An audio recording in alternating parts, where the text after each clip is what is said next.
Hoje vou passar para vocês um tema bastante sensível.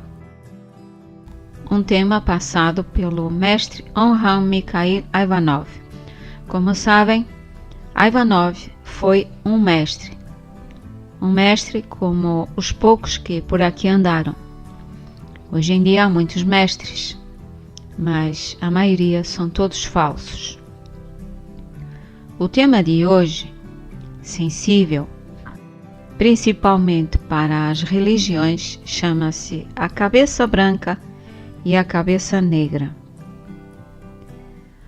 Uma passagem do Zohar descreve Deus como uma bela e nobre cabeça, com barba e longos cabelos brancos.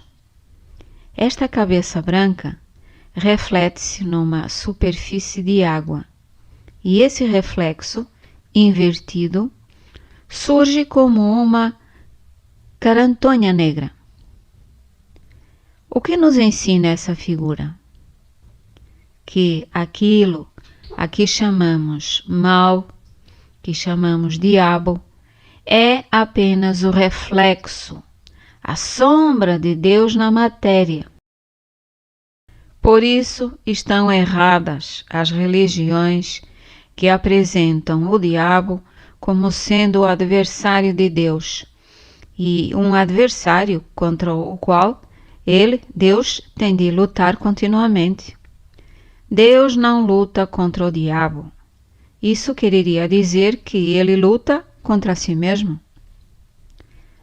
Como é que religiões que se afirmam monoteístas têm teorias e um comportamento que contradizem as suas próprias bases? Opõem a Deus um inimigo, o diabo, tão poderoso quanto ele, como se Deus não fosse o único Senhor. Mas que religiões são estas, cujo Deus tem um inimigo que ele nem sequer consegue vencer? E são os humanos, tão fracos e insignificantes, que devem ir ajudá-lo?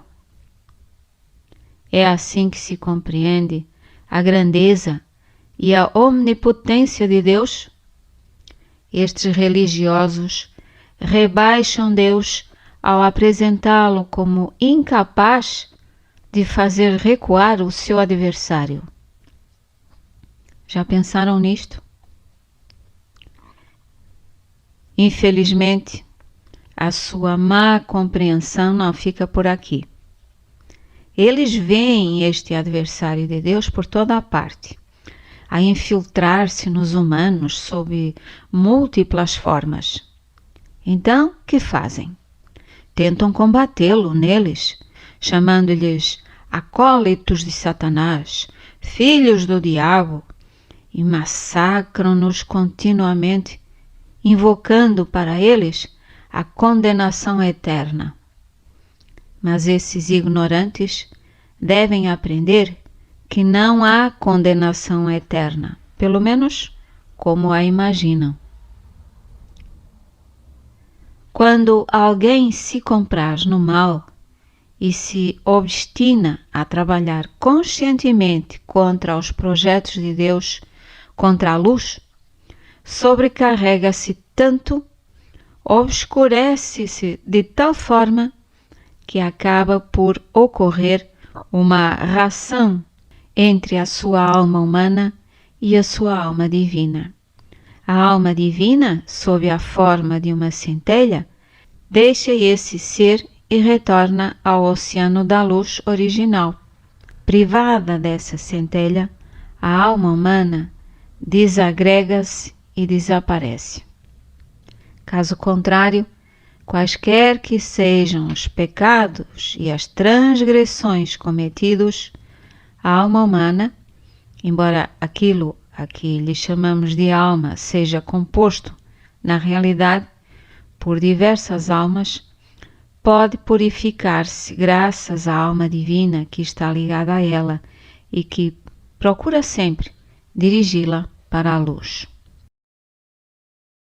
Quanto àqueles que perseguem os outros, com o pretexto de que tomam o partido do Senhor, na realidade tornam-se auxiliares do diabo, que reforçam continuamente. Por que entrar em guerra com o diabo? Como já vos disse, o diabo é um servidor de Deus. Tem um papel a desempenhar. Deus serve-se dele para espicaçar os humanos e empurrá-los para a frente. Deus não precisa de que os humanos o ajudem a combatê-lo, pois sabe desembaraçar-se sozinho. Ele utiliza-o, tal como o cão do pastor que tem de fazer regressar as vacas ao prado.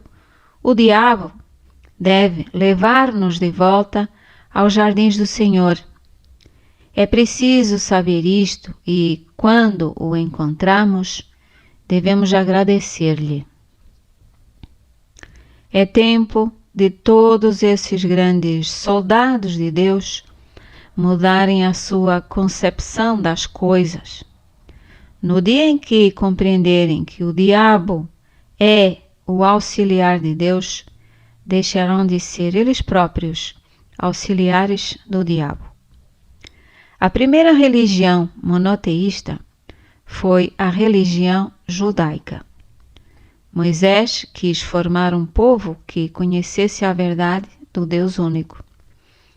Mesmo nas iniciações de certas religiões politeístas, ensinava-se a existência de um só Deus. Os outros deuses eram apresentados como personificações de forças da natureza. Fora do Deus único, tudo se torna insensato, tudo se desmorona. Nada pode ser explicado fora da unidade. E vós direis: mas então o diabo não existe? Isso depende da realidade à qual atribuímos a palavra diabo. O diabo não existe enquanto entidade individual, opondo-se a Deus como um igual. Aqueles que afirmam que ele lhes apareceu apenas o imaginaram. Tal como existem espíritos de luz, há espíritos das trevas. E é a essa coletividade de espíritos tenebrosos que se chama diabo. A cabeça branca e o seu reflexo escuro representam, na realidade, dois mundos habitados por criaturas. Mas o diabo não existe como uma entidade separada de Deus e opondo-se a ele. É uma força coletiva que é alimentada, reforçada pelos pensamentos, sentimentos e atos negativos dos humanos. O diabo é uma construção dos humanos que não compreenderam a questão do bem e do mal. Também pode dizer-se que o diabo é uma parte do próprio homem, o seu eu inferior.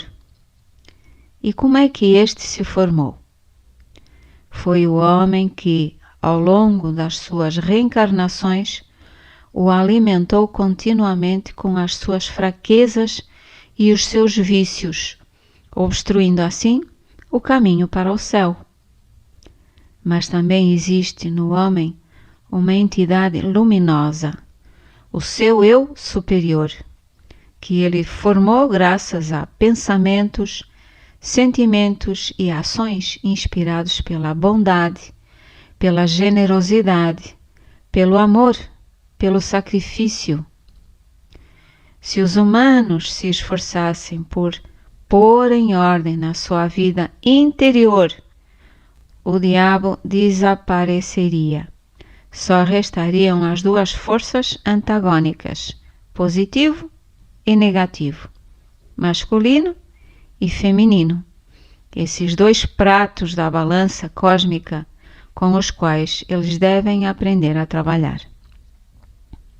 O mal, o verdadeiro mal, é a ignorância dos humanos, a falta de amor, a falta de bondade e também o facto de eles não considerarem úteis todas as forças que circulam no universo. O diabo é uma criação dos humanos ignorantes e é uma criação tanto mais terrível quanto mais ignorantes eles forem. O mal e o bem são forças criadas por Deus. E se o mal para nós representa o diabo, é porque não sabemos agir relativamente a ele. E vós direis: gostávamos que nos desse ao menos um método para sabermos como agir com o mal. Vou contar-vos uma história. Um sábio estava no seu quintal colhendo cerejas. Sim, porque é que um sábio não haveria de colher cerejas?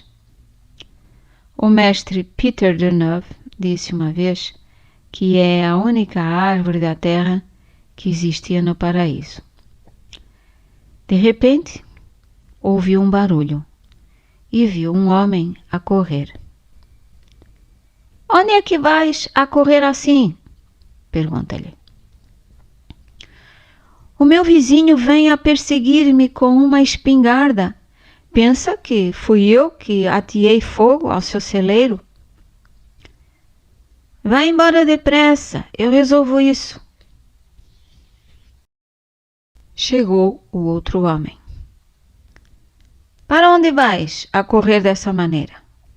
Perguntou-lhe o sábio. Pareces estar sem fôlego. Não queres sentar-te um instante comigo? Olha estas cerejas. São deliciosas. Prova! O homem sentou-se e regalou-se com as cerejas, enquanto o sábio o levou a admirar as flores do jardim, o céu azul, etc. Esta curta paragem mudou o seu humor. Ele renunciou a perseguir o vizinho e até se ofereceu para ajudar o sábio a colher as cerejas. Direis que é uma história inverossímil. Apesar disso, levai-a a sério e refleti. O sábio sabia que, se atravessasse no caminho do homem zangado, dizendo-lhe, para, o outro tê-lo-ia empurrado sem querer ouvir nada, e ele teria sido forçado a usar a força. É isto o mal. Então, o que fez ele? Desviou a sua atenção, oferecendo-lhe cerejas. Isto é o bem. Evidentemente, estas cerejas são apenas uma imagem. Podiam ter sido avelãs, ou um copo de bom vinho, ou outra coisa. Isto significa que, para impedir os humanos de fazerem o mal, é preferível tentar desviar a sua energia do que opor-se a eles. São métodos que os bons pedagogos sabem usar com as crianças e que vós também podeis usar convosco mesmos. Quando vos sentis impelidos numa direção perigosa, procurai orientar a vossa atenção e as vossas energias numa direção mais favorável. Haverá sempre impulsos, pouco católicos, a visitar-vos, mas cabe-vos saber dirigi-los noutro sentido. Sim, podeis crer que é possível fazer desaparecer o diabo se tiver uma melhor compreensão das coisas e se viver de acordo com essa compreensão. Desaparecido o diabo, em que se tornarão o bem e o mal? Subsistirão no homem e fora do homem, como duas forças complementares que trabalham juntas pois são a polarização do próprio Deus.